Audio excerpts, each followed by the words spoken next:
But here we have a strange episode where I'm like, what are you saying, Jesus? What's going on? Sell your cloak, buy a sword? Like, this sounds different than other stuff you've said. And then they're like, we have 2 swords. And he's like, that's enough. Enough for what, Jesus?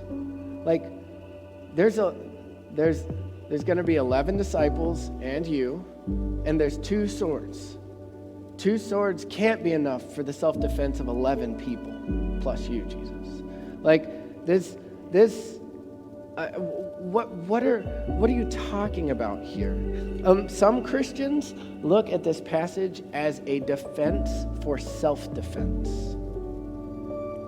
And they look at this and they think, Jesus said we can have a sword.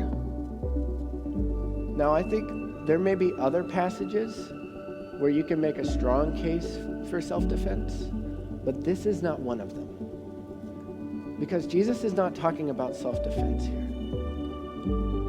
2 swords is not enough for 11 disciples, even if you have one that's a sweet ninja. Like, that's not enough. I consulted Preston Sprinkle about this, and he says, notice that right after Jesus says, buy a sword, he quotes Isaiah 53:12, which predicts that Jesus would be numbered with the transgressors. Then the disciples reveal that they already have 2 swords, to which Jesus says, it's enough.